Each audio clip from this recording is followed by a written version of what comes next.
The human she saved has returned, and this time, the whole galaxy will remember her mercy. The morning began with a lie. The ceasefire still flashed on public screens, but soldiers checked their rifles anyway.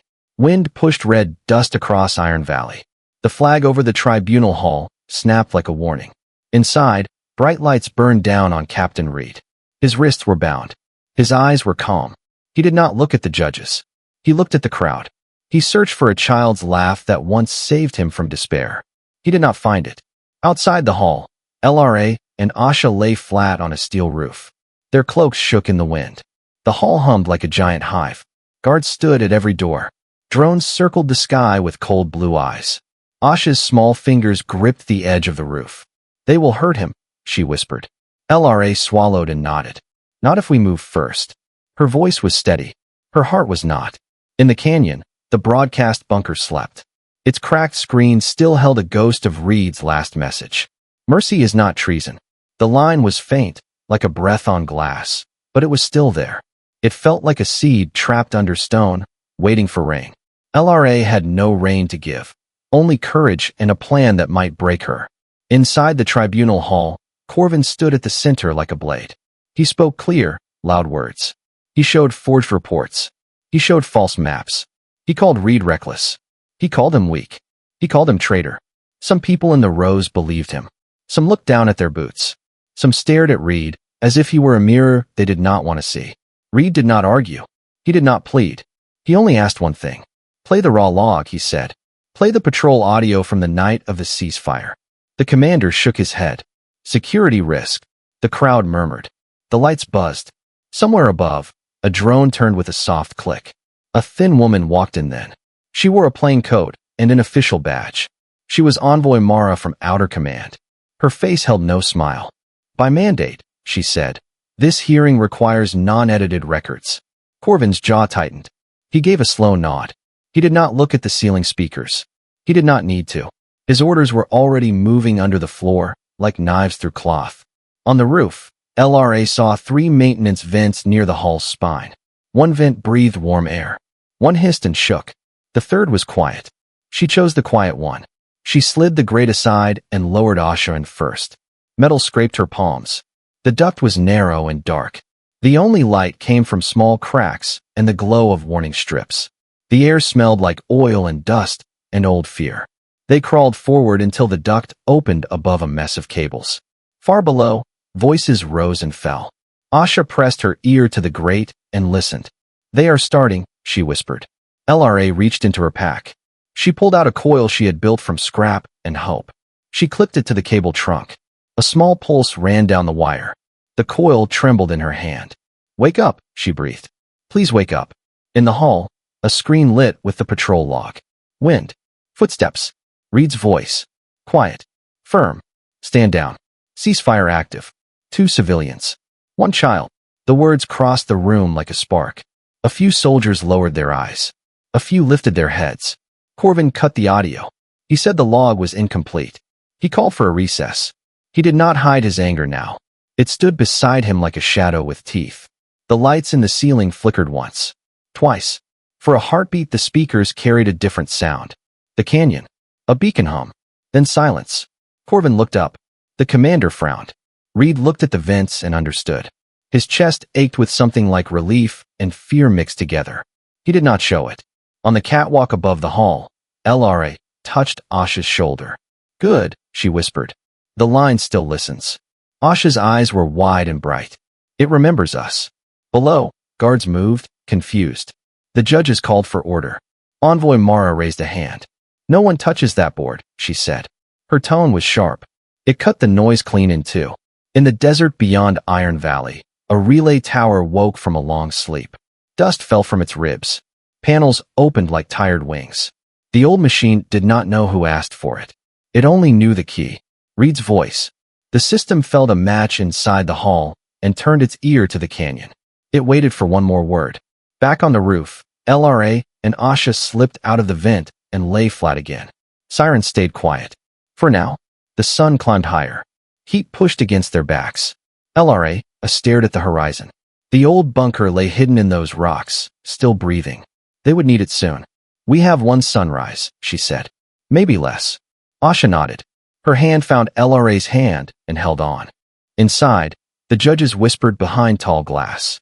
Corvin spoke with the commander in a tight circle of uniforms. Reed stood alone.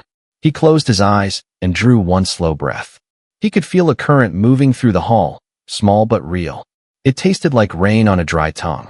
It tasted like the start of a storm. A message pinged on a dead terminal in the bunker. No one saw it. No one heard it. The text was only 5 words long. Ceasefire rescinded. Glasswind in 72. Night came early over Iron Valley. The suns dipped below the ridge, leaving a pale red haze that clung to the horizon like an open wound. The tribunal's floodlights glared across the base, throwing long, sharp shadows over the sand. Inside the shadows, 2 figures moved fast and silent. LRA and Asha, covered in dust and fear.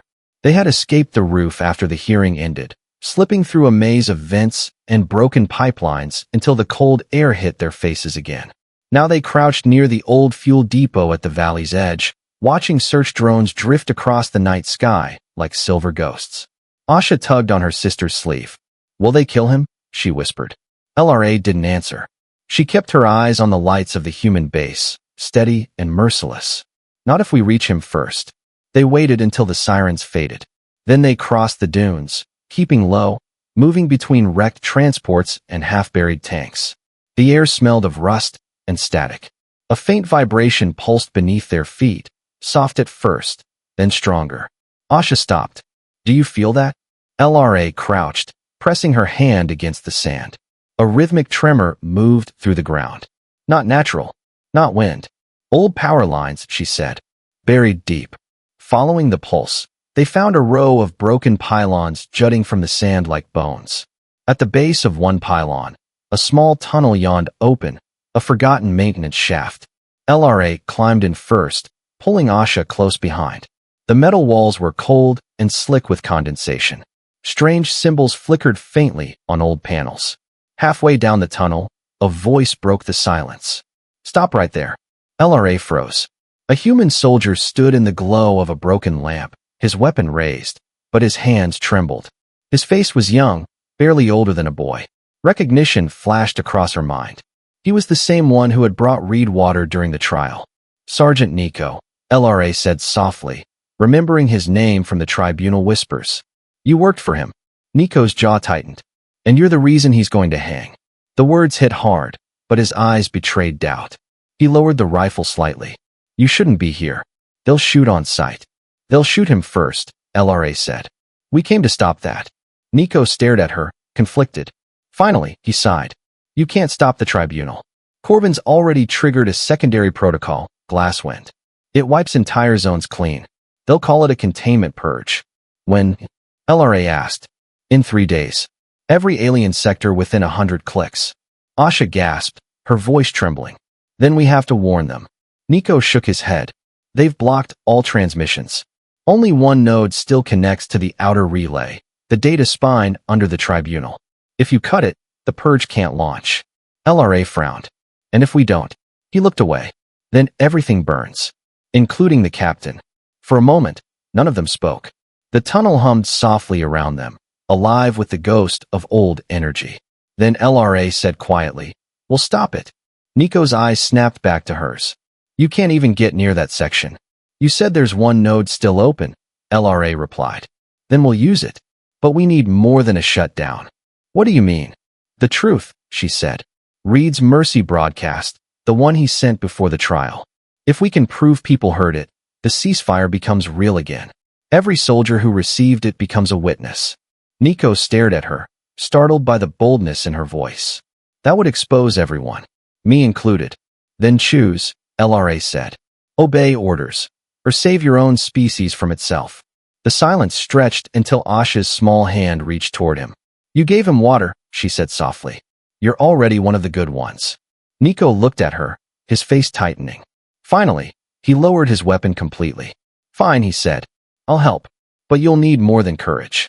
You'll need the map of the base." He pulled a small holoslate from his vest. Lines glowed across it, corridors, guard routes, and sealed doors. At the center pulsed a bright red node labeled Spine, Core 7A. "That's your target," Nico said. Get inside, copy the transmission logs, and send them to the relay grid.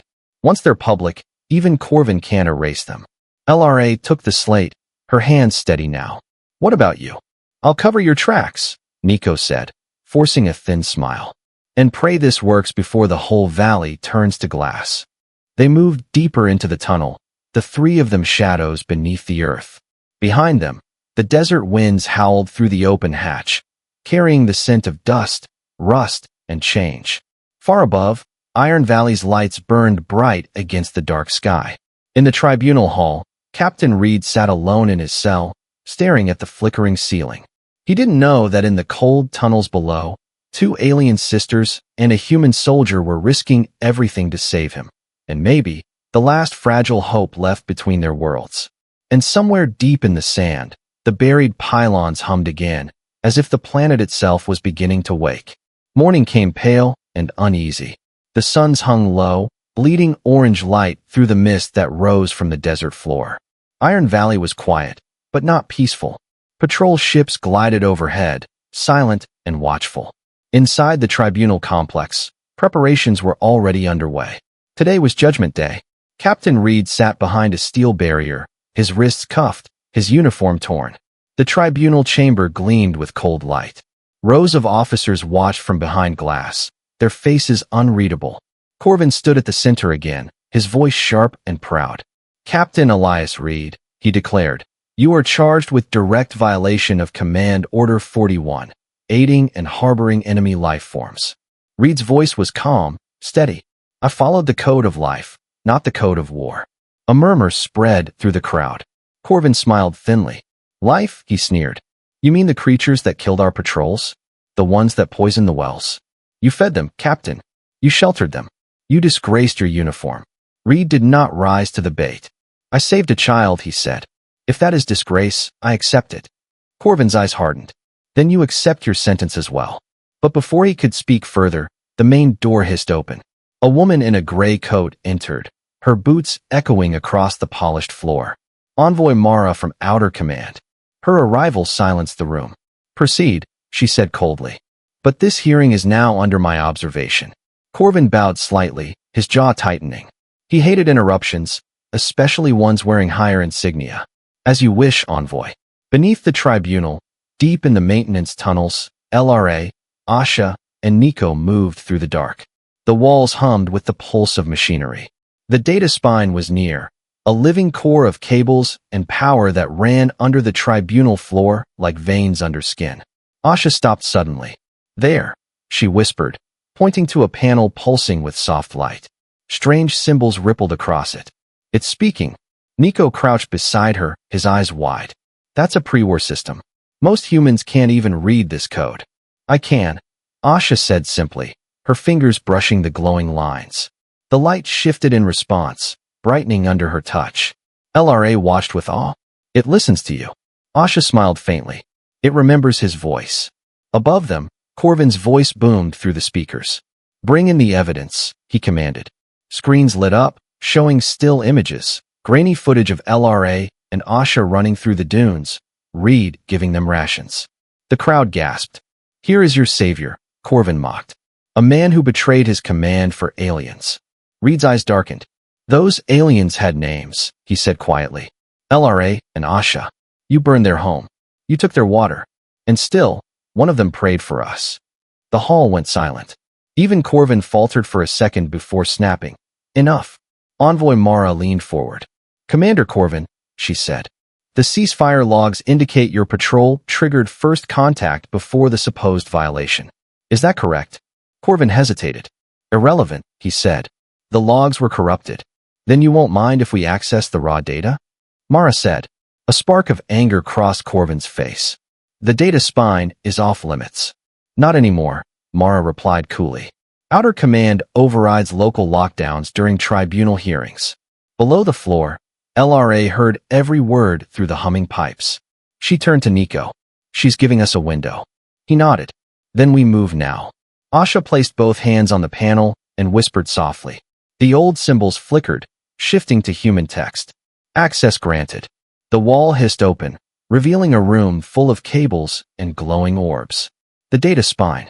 It was beautiful, like veins of light running through metal flesh. Each orb pulsed faintly, carrying voices, signals, and secrets. LRA stepped forward, her reflection rippling in the light. "We find his message," she said. "The one that spoke of mercy." Asha connected the coil Reed had once given them. The device came alive, feeding the memory of his voice into the core. The spine responded instantly. Lines of code began to glow brighter, climbing up the walls like lightning. But their success did not go unnoticed. In the tribunal chamber, lights flickered again. Corvin's eyes narrowed. "Power fluctuation," he barked. "Lock down lower sectors." Reed looked up sharply.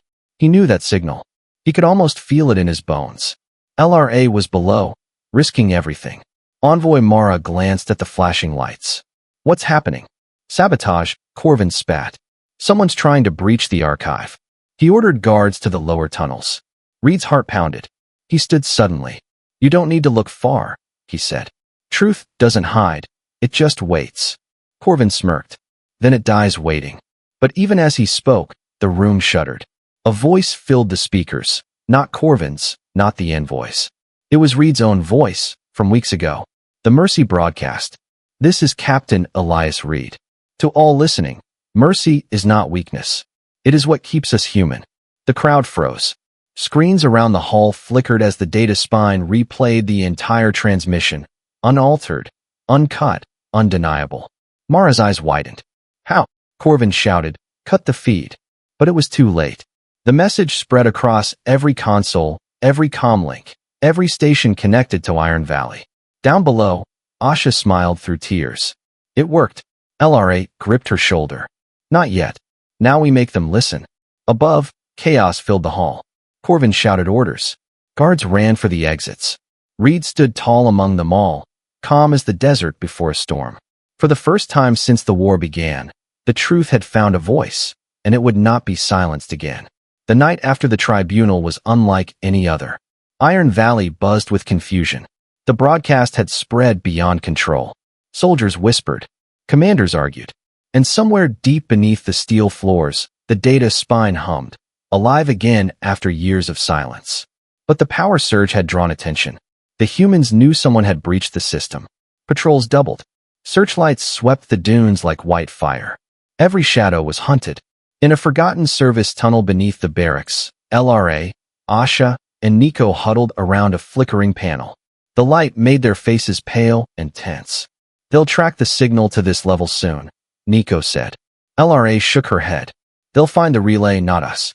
The message bounced off the canyon arrays. Nico frowned. "Canyon arrays? Those haven't worked in years." "They will," LRA replied, "because they still remember his voice." Asha touched the metal wall. It vibrated softly under her small hand. "They remember everything," she said, her voice barely above a whisper. "They just need someone to remind them." LRA turned to Nico. "How far is the canyon from here?" 7 kilometers, through patrol zones and open ground, he said grimly. "You won't make it without help." "Then you're coming," LRA said simply. He laughed quietly. "You don't even trust humans." "I trust one," she answered. "That's enough." They left the tunnels at dawn. The desert wind hit them hard, carrying the sting of metal and heat. Patrol drones still hovered in the distance, their eyes glowing red like hungry predators. They moved fast, 3 silhouettes cutting across the dunes. By noon, the suns were high, and the canyon's edge came into view. The land dropped into a vast chasm of red rock and glassy sand. Broken towers jutted from the canyon floor, ancient transmitters from the last war. They looked dead, but faint traces of blue light pulsed deep inside their cores, like slow heartbeats waiting to wake. Asha's eyes widened. "The echo beacons," she whispered. "I read about them in the archives. They repeat any message that carries a soul pattern." Nico blinked. "A soul pattern?" LRA smiled faintly. "Your people call it a voice print, but ours know it differently." They descended into the canyon, the air cooler and still. The sand shimmered with particles of old metal, and the walls seemed to hum faintly when Asha walked close to them. The child stopped at one of the fallen towers. She placed her palms against the base. The light brightened instantly. Nico stepped back, startled. "What's she doing?" "She's calling it," LRA said quietly. "The beacon knows her now. It remembers him through her." Asha closed her eyes and whispered Reed's words, the same ones that had once saved them. Mercy is not weakness. It's what keeps us human. The beacon responded. A deep vibration rolled through the canyon. Dust fell from the cliffs as the old systems came alive, one after another, glowing in a chain of light that stretched far into the distance. LRA stared in awe. It's working. Nico checked his scanner. Wait, these aren't just transmitters. They're amplifiers. Each one boosts the message further out. To where? LRA asked. Every channel. Every world that's still listening. For the first time in years, Iron Valley's sky glimmered with signals, invisible but alive. Messages of truth and mercy bounced between satellites that had long gone silent. The beacons carried them like wind through the void. But power like that never stayed hidden. Back at the base, alarms screamed to life. Corvin stormed into the control room, his face pale with fury. Track the surge, he shouted. It's coming from the canyon. He turned to his officers. Deploy units immediately. If that signal leaves orbit, we'll lose control of the whole sector. In the canyon, the ground began to tremble as dropships roared across the horizon. Their shadows stretched over the rocks like wings of death. LRA looked up, her pulse quickening. They're coming. Nico loaded his weapon. Then we finish before they arrive. Asha stood at the heart of the beacon field, surrounded by towers of light. Her eyes reflected the blue glow, calm and determined. It's not finished, she said softly. It still needs the key. What key? Nico asked. His voice, LRA whispered. The system needs Reed to complete the cycle. It won't recognize anyone else. Nico looked at her, realization dawning. We can splice his voice print from the tribunal recording, but that's locked in the command center. Then we take it, LRA said. Before Corvin buries it forever. The roar of engines grew louder. Dust swirled like smoke around them. The first searchlights cut across the canyon floor. LRA grabbed Asha's hand and turned to Nico. You keep the beacons alive, she said. If we fail, they'll be the last proof that mercy ever existed here.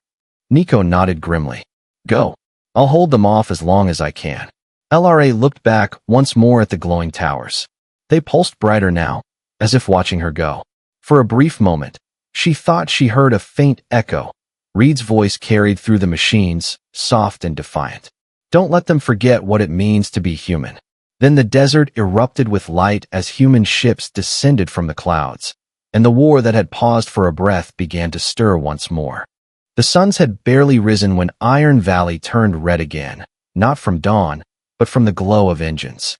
Dropships thundered over the desert, cutting lines of dust through the sky. Soldiers poured out like a flood of metal. The ceasefire was dead. In the canyon, the air shimmered with static. The old echo beacons still pulsed, their light faint but stubborn. LRA stood beside Asha near the largest one, its tower cracked but alive. The girl's eyes glowed faintly blue, mirroring the energy around her. The machines knew her now, knew the voice she carried. But without Reed's original key, the system couldn't send the message to the stars. Asha looked up, frightened. They're coming again, La. LRA placed a hand on her shoulder. Then we stop them before they stop us. Nico's voice came through the comm bead. Static cut in and out, but his tone was clear. They're already landing at the ridge. I can slow them down, but not for long. If you're getting that voice print, move now. LRA's eyes turned toward the Iron Valley Command spire shimmering in the distance, a tall blade of silver that pierced the red horizon. Inside it lay the tribunal archives, and the only untouched recording of Reed's speech. The key the beacon needed. She turned to Asha. Stay here. Keep the beacons awake. No matter what happens, don't stop humming. Asha's lip trembled. But, no buts, LRA said softly. You woke the desert once. You can do it again. Asha nodded. I'll wait for your voice. LRA climbed the canyon's edge, the climb steep and sharp. Her cloak snapped in the wind. Every breath burned. But her mind stayed on one thing. His words, his mercy, his promise. At the same time, back in the tribunal tower, Reed stood in his cell. His head ached from the echo of alarms. The guards were shouting. Orders came from every direction. No one noticed the small blinking light hidden under his cot, the tiny communicator Asha had repaired before. It pulsed once, twice. Then a whisper filled the cell. Reed. Came LRA's voice, quiet and fierce. We need your voice. The beacons are awake, but they need your key. For a moment, Reed thought he was dreaming. You shouldn't be here, he murmured. I said the same thing once, she answered. Now it's your turn to listen. A faint smile crossed his bruised face. How? You already gave us your voice, she said. We just need to take it back. Before Reed could reply, heavy boots echoed outside. The door slid open and Corvin entered, flanked by 2 soldiers. His expression was sharp and cold. You've made quite the mess, Captain, he said. Broadcasts, beacons, traitor sympathizers. You should have stayed quiet. Reed's jaw clenched. Truth doesn't stay quiet, Commander. It echoes. Corvin chuckled darkly. Then let's silence it once and for all. He turned to his guards. Activate Glasswind. Now. Outside, turbines roared to life. Huge vents along the valley walls opened, releasing columns of blue mist that shimmered like fog. LRA had seen the weapon before. It wasn't fire or bullets. It was worse. Nanite gas, designed to strip everything organic from the ground. It didn't burn. It erased. Asha heard the low mechanical hum from far below. La, she whispered. Something's waking in the valley. Back in the tower, Reed lunged forward, shoving one of the guards into Corvin. Alarms blared as a plasma round scorched the wall. The second guard tried to restrain him, but Reed slammed his shoulder into the man's chest and snatched the officer's sidearm. Corvin stumbled back. You think you can stop the purge? No, Reed said, his voice steady. But I can delay it. He fired at the ceiling. Sparks rained down as the lights shattered. Smoke filled the corridor. Reed slipped into the maintenance shaft and slammed the hatch behind him. The communicator buzzed again. LRA. Still here, she said. I can see the turbines from the ridge. You've got minutes before it reaches the canyon. Then I'll make them count, he said, crawling through the narrow duct toward the data core. Down in the canyon, Asha ran between the glowing towers. She pressed her hands to each one, whispering fragments of Reed's old message, keeping the rhythm alive. The light grew brighter with every word. The air vibrated around her like a heartbeat. At the spire's base, LRA reached the archive vault. She slid inside through a broken vent. Rows of holographic crystals shimmered in cold light. She found the one marked Ceasefire Broadcast, Captain Elias Reed. Her reflection stared back at her from the glass. Got it, she whispered. She pressed the comm reed. I have your key. Good, he said, breathless. Then let's end this. He reached the control deck and began overriding the glasswind turbines. Red warnings filled the screens. Authorization required. The system repeated. He smiled grimly. Authorization granted. In the canyon, LRA inserted the crystal into the beacon core. The machines flared with blue-white fire. Reed's voice echoed through the desert again, this time amplified beyond anything human-made could contain. Mercy is not weakness, it's what saves us. The turbines faltered. Their hum turned into a whine. Then, one by one, they shut down. The blue mist scattered into the wind, dissolving harmlessly. Corvin stared at the control monitors in disbelief. What have you done? Reed turned to him, eyes calm. Given them a choice. In the distance, the sky pulsed as the canyon's light reached orbit. The message had escaped. Not a weapon, not a command, but a voice, a human voice, spreading across the stars. Down below, Asha smiled through tears as the beacons sang with power. The desert wind carried a single phrase again and again. Mercy lives. And for the first time in a century, the world listened. The sky over Iron Valley burned white with the reflection of the twin suns. Dust hung in the air like fog, mixed with the faint shimmer of the dying glasswind mist. The purge had failed, but peace did not follow. It shattered. The message from the canyon had spread like wildfire. Reed's voice echoed across every channel, every comlink, every soldier's visor. Some froze where they stood, hearing words that pierced through years of propaganda. Others screamed betrayal. Mercy is not weakness. It's what saves us. Now, the valley stood on a knife's edge, divided between those who believed and those who obeyed. Captain Reed stood on a balcony overlooking the chaos below. The air smelled of ozone and burnt circuits. His uniform was torn, his face lined with exhaustion, but his eyes were alive again. Through the smoke, he could see soldiers arguing in the courtyard, some throwing down their weapons, others raising them higher. Behind him, Envoy Mara entered, calm but tense. You've started a revolution, she said. No, Reed replied quietly. I reminded them what it means to be human. Her gaze hardened. Half the base sees you as a hero. The other half wants your head. Corvin won't stop until he buries you himself. Reed turned toward her. Then we stop him first. Meanwhile, far below the cliffs, LRA and Asha sheltered beside the canyon beacons. The towers still glowed, weaker now, but steady.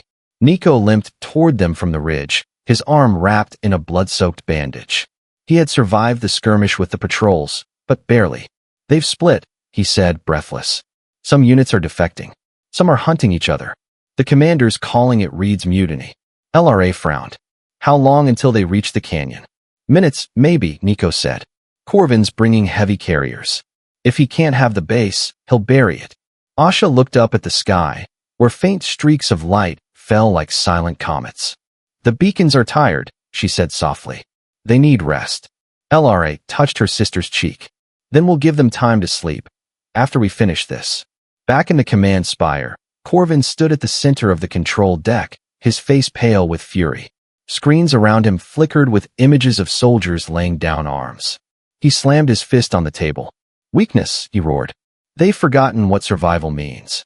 An officer hesitated beside him. Sir, some troops are refusing orders. They say Captain Reed's broadcast. Corvin's hand snapped out, grabbing the man by the collar. Reed's words are poison, and like any infection, it must be burned out. He turned to the console. Activate the failsafe. Collapse the canyon. Sir. Now.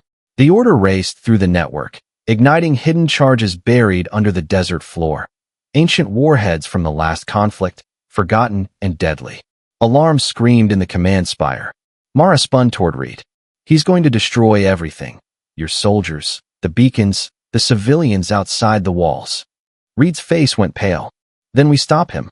He grabbed a pulse rifle and moved toward the elevator. Mara followed without hesitation. As they descended, the walls shook. Outside, explosions rippled across the horizon. Huge clouds of dust rose where the desert split open. The air filled with static, and the beacon lights flickered like dying stars. In the canyon, LRA fell to her knees as the ground trembled. Rocks tumbled from above. He's collapsing it, she shouted. Nico swore under his breath. We need to cut the detonator line. It's connected to the old power conduits near the North Ridge. LRA nodded. Then that's where we go. They ran through the canyon, sand whipping around their feet. Asha followed, clutching the old communicator Reed had once given her. The beacons pulsed faintly as if calling out for help. At the same time, Reed and Mara burst into the control deck of the spire. Corvin was there, waiting. His pistol was raised, his uniform stained with dust and rage. You just don't know when to die, do you? He hissed. Reed aimed his rifle. Neither do you. They fired almost together. The air filled with thunder. Sparks burst from shattered panels. Reed ducked behind a console, bullets tearing through metal. Mara moved to flank, her steps silent. Corvin shouted over the gunfire. You think you've saved them? You've doomed them all. Mercy breeds weakness. Weakness kills worlds. Reed shouted back. No, Corvin, fear does. He lunged from cover and fired. The blast hit Corvin's weapon, sending it flying. The commander staggered, clutching his burned hand. But instead of retreating, he slammed his fist onto the detonator control. Below, in the canyon, a deafening rumble filled the air. The earth cracked open as one of the warheads ignited early. A pillar of fire shot skyward. Asha screamed as the shockwave hit. LRA threw herself over her sister, shielding her from the debris. Nico crawled to the detonator conduit and ripped open the panel. There's still time, he shouted. We can reroute the surge, if we overload it. That'll kill you, LRA said. He smiled weakly. Then I'll die buying you a sky that's still there. He jammed his knife into the core, connecting live circuits. Sparks exploded. The charge reversed, burning through the canyon wiring. The explosion slowed, one by one, until silence fell. Up in the tower, lights flickered and went out. Reed looked at Corvin, who stared back, realization dawning too late. What did you do? Corvin whispered. Reed stepped forward. Stopped you. Because someone has to. Outside, the last blast faded into distant thunder. The desert went still again. The beacon's blue glow returned, dim, but alive. LRA held Asha close, tears and dust streaking her face. He did it, she whispered. They stopped it. The child looked up at the sky, where faint lights shimmered among the stars.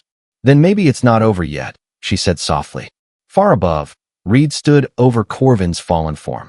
The commander's eyes were wide, reflecting the light of the rising suns. You think mercy will save this world? Corvin rasped. Reed looked toward the horizon, where the beacons still pulsed faintly in the distance. It already has, he said. And for the first time in Iron Valley's long history, the wind carried not the sound of war, but of silence. A silence filled with choice. The dawn that followed was unlike any Iron Valley had ever seen. The sky was quiet. No patrol ships, no engines, no fire. Just the soft hum of wind over sand and the flicker of the last working beacon, its blue light slowly fading like a heartbeat at rest. The war had stopped, not because someone ordered it, but because no one had the strength left to continue. LRA stood on the canyon rim, her cloak torn, her hands stained with dust and ash. The air smelled of burnt metal and ozone. Asha slept in her arms, her small face peaceful despite the world's wreckage around her. For the first time in months, the girl's breathing was steady. Far in the distance, Iron Valley lay still, its towers dark, its banners torn. Between the ruins, small fires burned where soldiers from both sides had laid down their weapons. A voice broke the silence behind her. You made it. She turned sharply. Captain Reed stood a few steps away, limping slightly, his arm bound with makeshift cloth. His uniform was in tatters, his face pale but alive. For a heartbeat, neither of them spoke. Then LRA whispered, You shouldn't have survived that blast. He smiled faintly. You said the same thing once. I've learned from you. She let out a breath that was almost a laugh. You're impossible. Human, he corrected gently. Reed's gaze shifted toward the sleeping child. She's safe. Yes, LRA said softly. Thanks to you. They stood in silence for a long moment, watching the light spread across the dunes. Then Reed said, Corvin's dead. Mara took command after the explosion. She's calling it an accident, but the soldiers know the truth. And what truth is that? That mercy saved them, he said simply. LRA looked at him, her expression unreadable. You gave up everything, your rank, your command, your people's trust, for two strangers. Reed shook his head. Not strangers. Reminders. Before she could respond, footsteps echoed down the ridge. Envoy Mara appeared, her coat torn and covered in dust, but her voice steady. Captain Reed, she said, Outer Command has received your broadcast. It's spread far beyond our sector. Half the colonies are demanding an investigation. Some want peace. Some want your head. Reed's expression didn't change. Then they can decide what kind of future they want to live in. Mara hesitated, then nodded. The Council has authorized joint governance here, human and alien. Reconstruction will begin once we confirm the valley is stable. LRA blinked in disbelief. You mean both species working together? Mara allowed herself a small smile. You made that idea impossible to ignore. Nico appeared behind her, limping, holding his arm against his chest. He looked at Reed and grinned weakly. You always had to make things dramatic, sir. Reed laughed softly. You're still alive. That's dramatic enough. Nico's grin faded as he looked at LRA and Asha. What happens now? LRA looked at the broken horizon. We build something that remembers both mercy and pain, so it never repeats. Later that evening, as the sun sank low and painted the valley gold, the survivors gathered around the canyon. Humans and aliens together, tired, hungry, uncertain, but together. Reed stood before them, leaning on a broken staff. LRA stood beside him, Asha clutching her sister's hand. Reed's voice carried across the wind. War teaches us what fear can build: walls, weapons, silence. But mercy teaches us what we can build when we stop being afraid. He looked toward the canyon's rim, where the faint blue glow of the last beacon still flickered.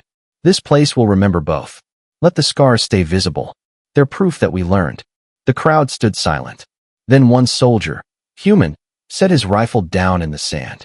A second followed. Then an alien. Then dozens. Until the sound of weapons hitting the ground became a strange kind of music. Soft, heavy, final. LRA felt tears on her cheeks. And for once, they weren't from loss. Asha looked up at Reed and whispered, Does this mean the stars will listen now? Reed smiled down at her. They already have. That night, the wind shifted. A faint hum rose from the canyon, the beacons whispering again. But this time, their message was different. It wasn't Reed's voice. It wasn't human or alien. It was both, woven together. Mercy is not weakness. It is the beginning. Reed looked up at the stars. They heard us, he murmured. LRA followed his gaze. No, she said softly. Someone else heard us. And far beyond the horizon, on a silent, forgotten moon, a relay station flickered to life. One untouched by war, buried beneath centuries of dust. It received the message, processed it, and sent it further, beyond the human colonies, beyond alien borders. To someone listening, the transmission carried one last phrase, a line rewritten by a mind that was not human, nor alien, but ancient. Mercy is not treason. Mercy is evolution.